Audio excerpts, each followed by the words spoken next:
ఈ మధ్యకాలంలో మనకు కొన్ని వినబడుతూ ఉన్నాయి.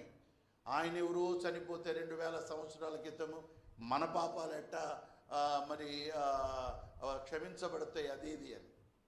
శాస్త్రవేత్తలు రకరకాల వస్తువులు తయారు చేసి వెళ్ళిపోయారు. ఆ తయారు చేసినటువంటి శాస్త్రవేత్తలు ఇప్పుడు లేరు. అవి నడవట్లా.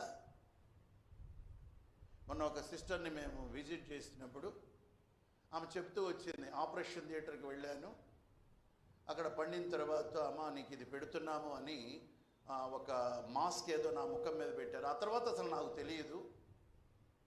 కొన్ని గంటల తర్వాత నేను అనుకుంటున్నాను ఇప్పుడే తీరా చూస్తే నాకు ఆపరేషన్ అయిపోయి ఉంది. ఆ క్లోరోఫామ్ను కనిపెట్టినోడు ఉన్నాడా ఇప్పుడు?